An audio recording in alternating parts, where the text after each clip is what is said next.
And here's Jay, Otto from Otto Factory. Just chilling in my garage in Texas. What do you know? Yeah, it's getting too cold in New York. I had to get out of there for a minute. So he's checking out my garbage welds and There's no garbage welds on this truck other than the factory welds, which I think everyone knows in Nissan knows the factory welds are few and far. But no, man, truck looks good. Sweet. Serious. It's awesome seeing it in person. It's so weird like seeing it on videos and it's like then now you're here looking at it in person. It's pretty rad. Thanks, man. Truck looks good.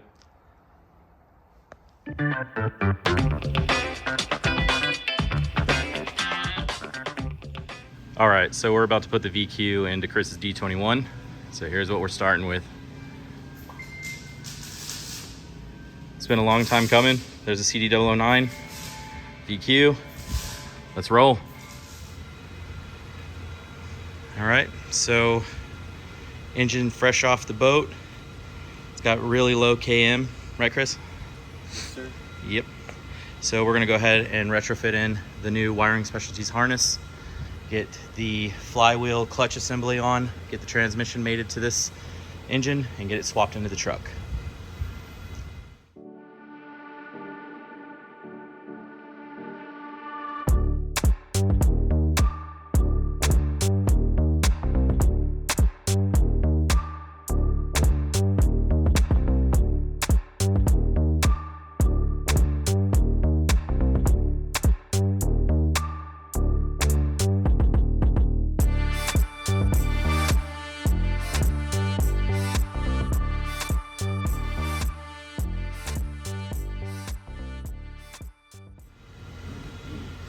All right, so we just pulled off the intake manifold right now. We're gonna go ahead and fully replace the entire wiring harness. Had to get to this little knock sensor under here. We're gonna be using this Wiring Specialties setup right here. But man, this thing is just in phenomenal shape. Who'd you get this thing from? Definitely a great buy. JDM Engine Wool, incorporated from New York. New York, Queens? Sir, Queens Village, New York. Right on, dude. Yeah, no, they... Definitely a good buy. Maybe Jack. Jack's his name? Right on. Yeah, no, they sent us a wonderful example of what this thing should be. So, cool deal.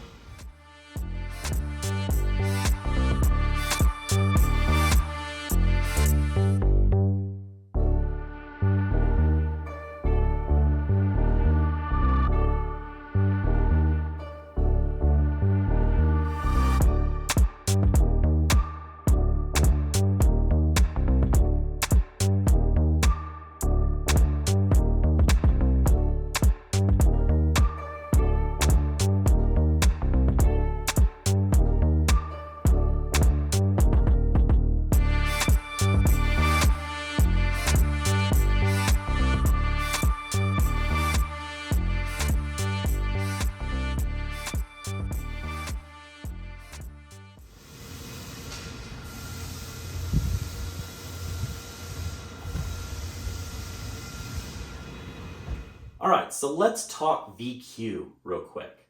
I made a video a while back discussing why I thought the VQ35 was the best all-around swap for the D21 platform.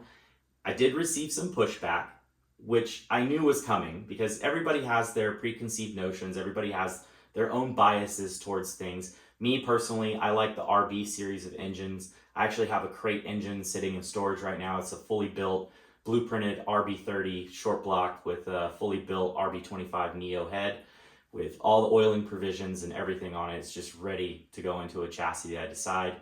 I am also partial to Nissan V8s. I love VK56s,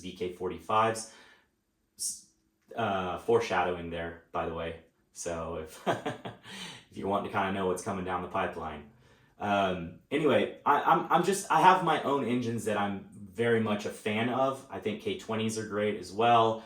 I think every engine has its pros and some of them have their cons too, but being the logical person that I am, and as much as I love RBs, it's not really the most practical choice for the D21, and I still stand by everything that I said in that video, and we're putting our money where our mouth is by swapping Chris's truck right now with the VQ to really showcase exactly how awesome of a swap it truly is. If you haven't seen that video, I'll link it down in the description. It's kind of a long-winded, you know, talk session where I'm driving to a friend's house and I'm just kind of unloading what's on my mind at that moment. So not a very good video, but anyway, I just want to get the message out there that I think the VQs should not be overlooked. All right, I want to show you guys something real quick. So I have this 2005 Infiniti G35 sedan. Came with a factory 6-speed, so it's the rev up, which is considered to be the most unreliable of the VQs due to oil consumption and such. But just want to show you something. That'd be kind of cool to showcase my little side project here.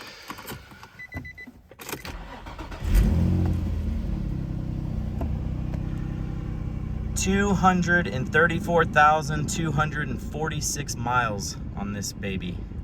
And she purrs like a kitten. Check this out.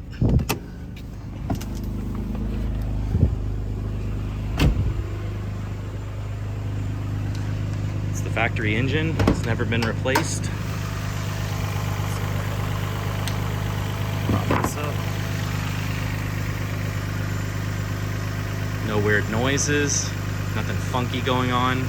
I've been using Rotella T6 in this thing and it loves it. I don't have any wild consumption issues, no leaks, especially under the car.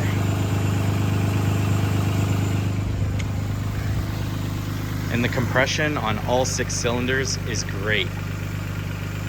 So, I mean, that's reliability for you. If you guys don't know already, I've been working on a small series. I already have several episodes already regarding engine weight and dimensions.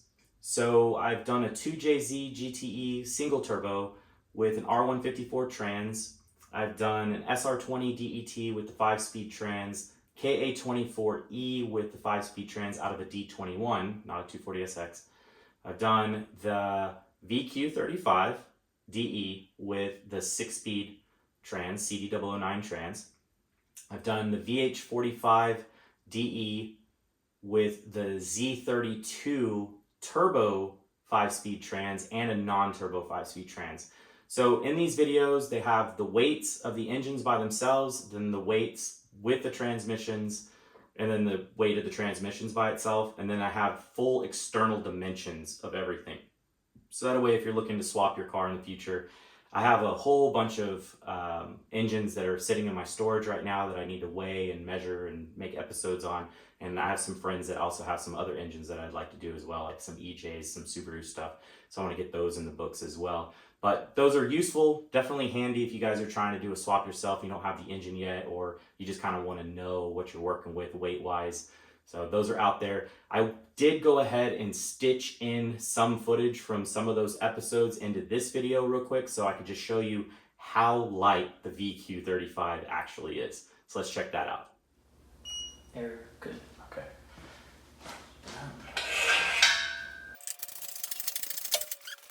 Let's see. 422.5 pounds. And this still has the starter on it with the starter bolts. The transmission bolts are right there. And then the engine mounts are still on it. And it turns out it actually had a new clutch on it. Didn't know that. Cool. All right, so now I'm just gonna weigh the transmission by itself.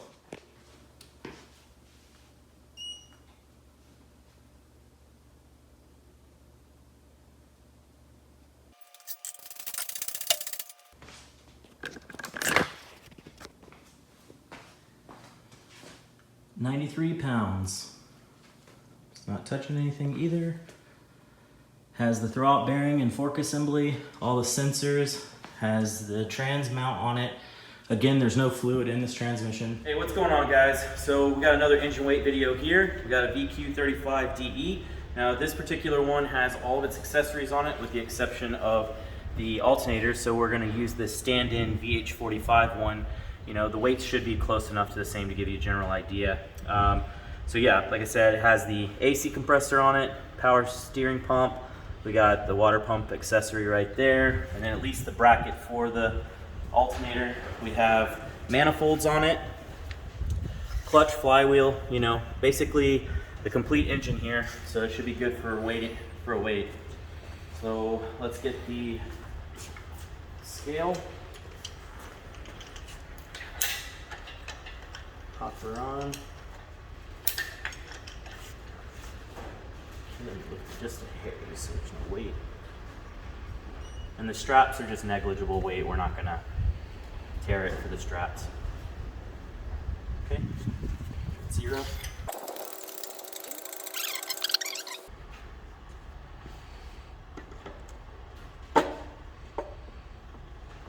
What does that come out to?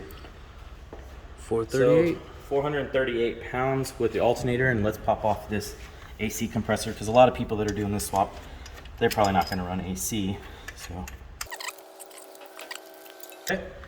So about 423 pounds.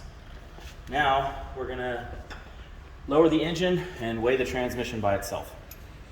All right, now we're going to go ahead and weigh the factory 6-speed transmission. This transmission already has the clutch slave on it. It has the clutch fork and throwout bearing inside. And even the shifter components and everything's on it. So this thing is completely stock, nothing removed. Okay, all right, it's not hitting anything. So we're about, we'll call it 135 pounds. So 135 plus the, what was it, 438. So that's what, 573 pounds total with the transmission. And then the other number was what, 23 without compressor. Yeah, so 423 plus 135, 558 pounds. So 558 pounds without the AC compressor. Cool deal. All right, so there's something that I found that was kind of interesting. I went back and I watched episode 3 on the engine weight series, and that was when I pulled the KA24E out of my D21. As it turns out, that engine fully dressed weighs 424 pounds roughly. This engine, if you decided to swap it into your D21 and you weren't going to run AC, weighs 423 pounds by itself. Now, obviously the whole swap is a little bit heavier because the transmissions on these are a little bit heavier than the KA transes, but I mean, we're talking about transmission being at a lower center of gravity, further back from the front wheel center line. I mean, you're probably going to improve the weight distribution of the truck right there. And if you relocate the battery to the bed of the truck, I mean, you're just making big improvements there. But yeah, I just thought that was really interesting how close in weight these things were. So, you know, some people might think that swapping a bigger V6 in, you're gonna lose a little bit of handling characteristics because of the weight difference, but that's just not the case. If anything, you're probably gonna improve them. All right, so we fabbed up some rudimentary mounts for the VQ. These are not the finished product, but it's just kind of to get us going to see where things are taking us here. But as you can see, just a real simple deletion of the factory D21 mounts and then welded on these slanted plates that are gusseted. Now what's kind of cool about the swap is that you get to use the factory transmission cross member right here. All you have to do is just kind of slot out that middle hole. And what's really neat is the CD009 trans accepts the factory D21 transmission mount. So it bolts right up. So that actually locates the transmission in the exact same place, albeit kind of slid over. So you can see we kind of notched that little piece out, and we're gonna put a plate, we're gonna weld an actual plate on there and then put proper locating holes so it's not just kind of chilling out in the middle of nowhere. But it's nice to know that we can use that stock piece and it'll locate it for us correctly. We did find out that we didn't have to go and cut the transmission tunnel the way we did, so that's definitely a bonus. We'll have to kind of stitch this thing back together. There is this little bracket piece that runs all the way across. That has to be cut out, but the transmission tunnel itself does not have to be cut out. So that's a huge bonus. You're actually able to install this whole setup right here with just these mounts and using the factory cross member, trans cross member, and the trans mount right here. So that's really neat. I'm really tired right now, so I'm trying to get through this section of the video. We've been kind of working all day to get the engine and trans back together. So this is that new engine that we've been working on that came from New York from an importer. really, really low miles, less than like 40,000 kilometers on it. So that's, it shows, I mean, it's in great shape. And then it has a brand new clutch on it, made it up to trans. We got the wiring specialties harness right here, Z1 kit, a few other little odds and ends that we're gonna get situated. I'm gonna wrap this episode up here. Chris is going to finish his firewall over the week, and then next weekend we're going to completely paint the engine bay and get that done, and we're going to paint the frame rails from this point back, drop the engine and transmission into the truck, get everything wired up, get the fuel system set up, hopefully have this thing running less than 2 weeks. That's the game plan. That's what we're shooting for. Wish us luck. Catch you guys on the next one. Cheers.